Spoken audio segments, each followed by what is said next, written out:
Un placer, como siempre, recibir en nuestro programa a Fernando Navarro García. Hola, Fernando. Hola, Raquel y resto de oyentes de Radio Sefarad. Hoy para hablar de un personaje que quizá muchos de nuestros oyentes conozcan porque se publicó no hace mucho un libro excelente acerca de su figura, uno firmado por Gervasio Posadas. Efectivamente, una magnífica novela histórica, El mentalista de Hitler. Yo la recomiendo encarecidamente, ya no solamente como literatura pura, sino como novela histórica muy, muy bien documentada. La verdad es que al leerla no se encuentra el más mínimo error histórico ni de personalidad en los numerosos personajes que aparecen, ¿no? Entonces, el personaje es Hanussen, el personaje que aparece, el gran protagonista de la novela, el mentalista de Hitler, de Gervasio Posadas, y el personaje de oscuridad que nos toca analizar hoy.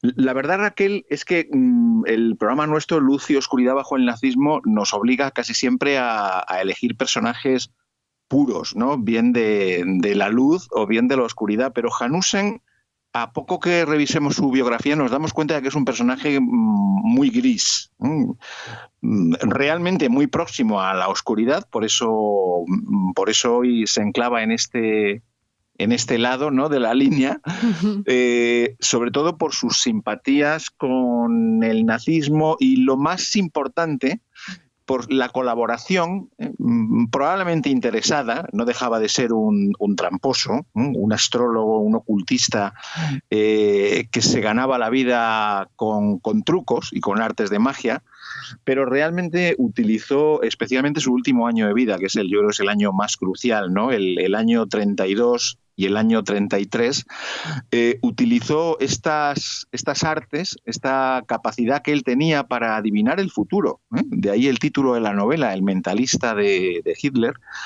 para medrar en lo personal. Consiguió una fortuna. Lo que pasa es que, bueno, su vida fue truncada de forma violenta. Ya me anticipo al final, pero tampoco pasa nada. Hacemos un flashback. Como si fuera Su vida fue truncada de forma muy violenta a principios del año 33, en marzo de 1933, cuando estaba precisamente en la cúspide de su carrera.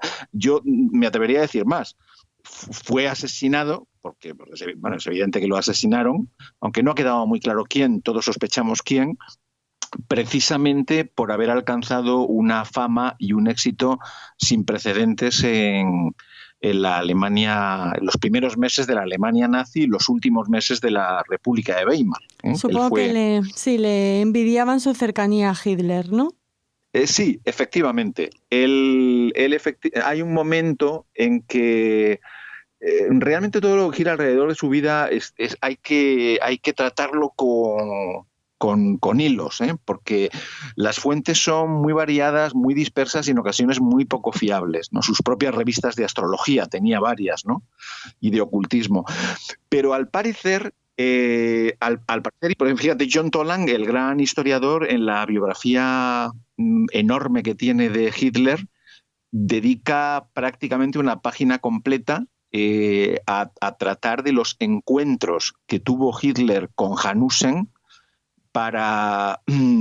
el primero de ellos, realmente para tener una sesión de mentalismo en el cual Hanussen parece que le anuncia a Hitler a finales del 32 que es el hombre elegido para salvar a Alemania, y esto hace que Hitler le entre un subidón. Por eso digo que, hombre, es un personaje gris, pero muy propenso a la oscuridad, porque realmente sus comentarios, sus aportaciones a la toma de poder por los nazis pues fueron importantes, aunque solamente fuera por la carga de energía que le suministró al tirano, ¿no?, a Hitler.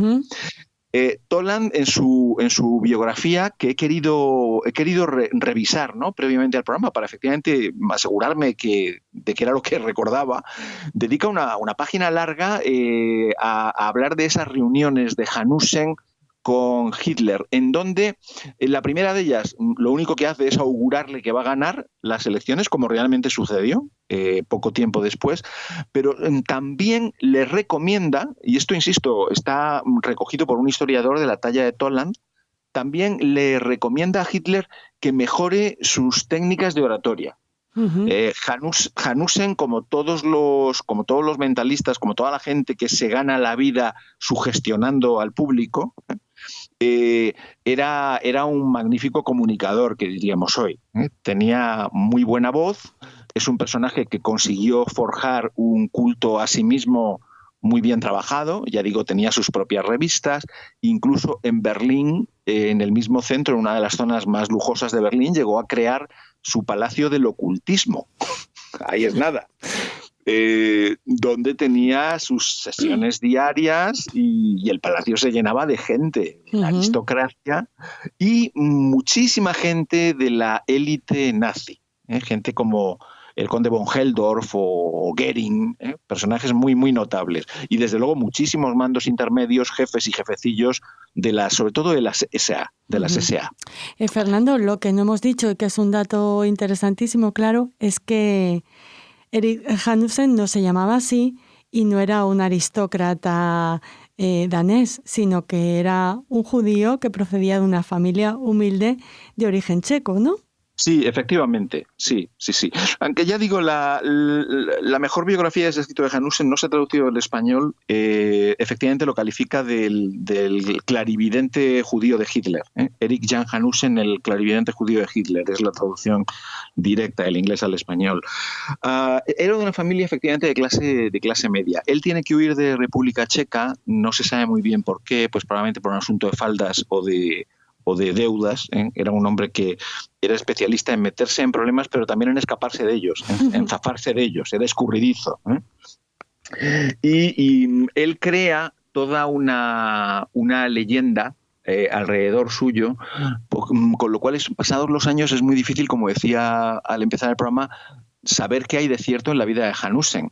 Cuando hablaba hace un par de años, 3 años, con Gervasio Posadas sobre la creación de su novela, que tuvo que documentarse muchísimo para averiguar realmente quién había sido realmente Hanussen, me decía que una de las cosas que más le había costado era encontrar fuentes de información solventes para poder conocer realmente la biografía del personaje, porque hay muchas y en ocasiones muy contradictorias.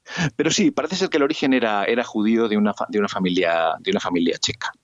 Él en ningún momento, por eso antes hablaba de esos tonos grises, en el año 32, en el año 33, ten en cuenta que a él lo asesinan en marzo de 1933, con lo cual no tiene tiempo Hanussen de comprobar, por más allá de que él pudiera haberlo visionado, si vamos a creer en su poder de mentalista, ¿no? Él no llegó a ver el horror del nazismo en su máximo apogeo, ¿no? Porque lo asesinan al principio. Pero él nunca se posiciona con respecto a las teorías raciales de Hitler y de los nazis.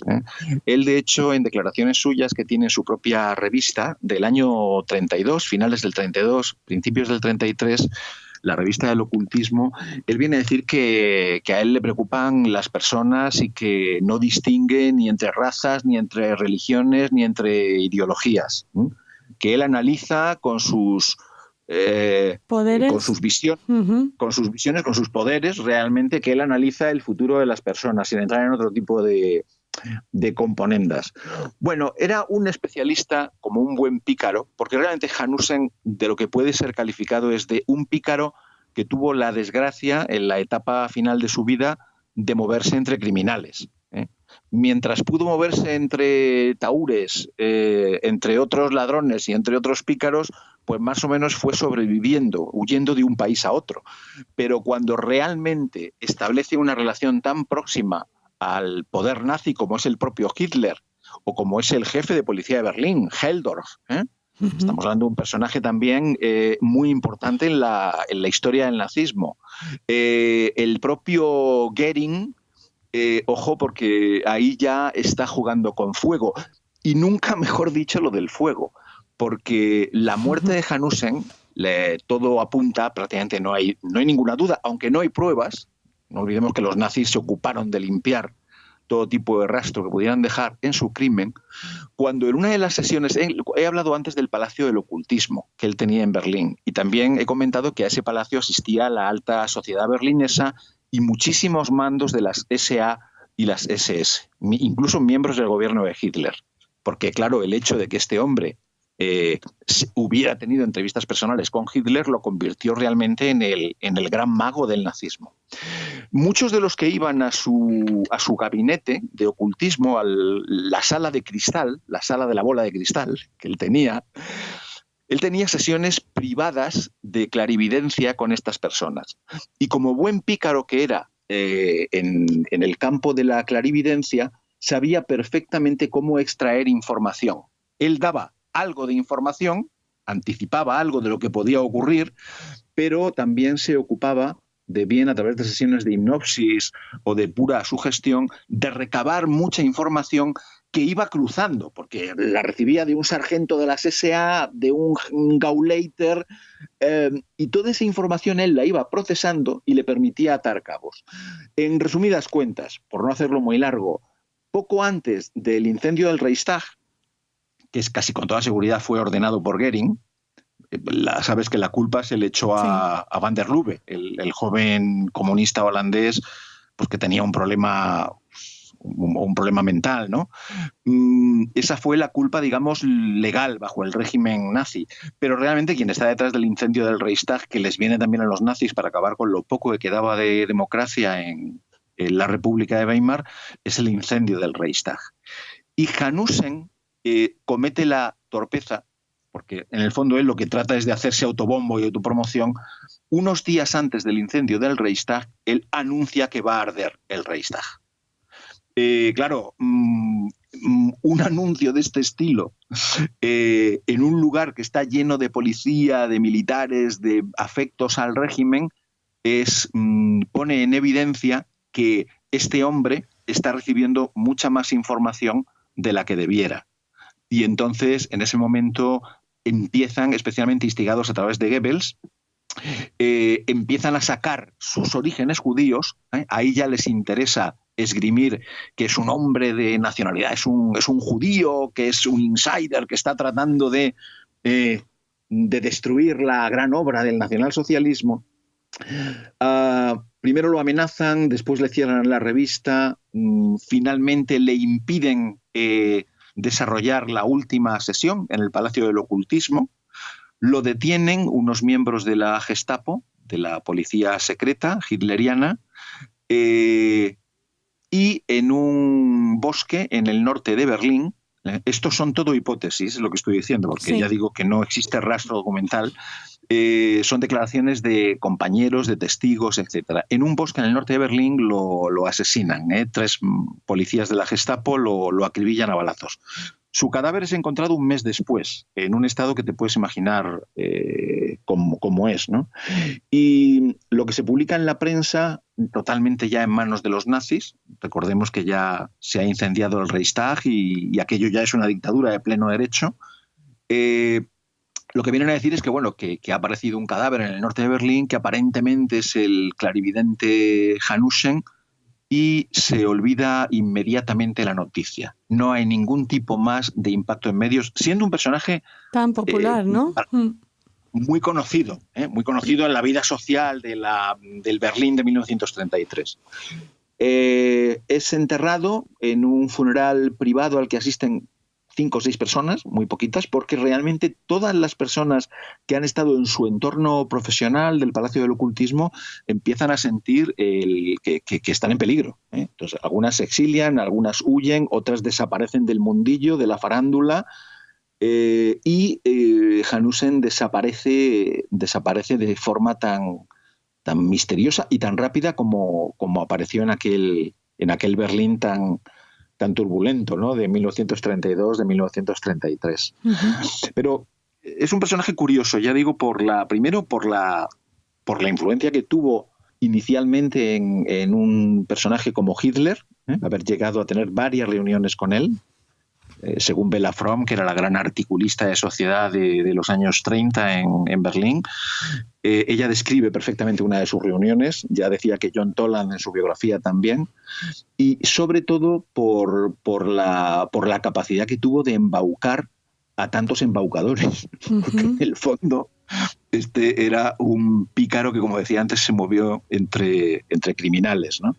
Y durante un tiempo los fascinó y los sedujo, pero habló demasiado, ¿no? Y eso fue lo que le llevó realmente a su ejecución, porque fue claramente una ejecución, ¿no?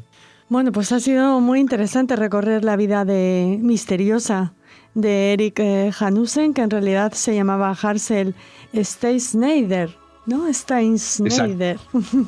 Exactamente. Y seguro que se han quedado con ganas nuestros oyentes de escuchar más, así que les recomendamos el libro de tu amigo Gervasio Posadas y bueno, y por supuesto les emplazamos a nuestro próximo programa. La semana que viene un personaje de luz. Muy bien. Prometido, ¿no? Prometido. Bueno, hasta entonces. Un abrazo muy fuerte para todos.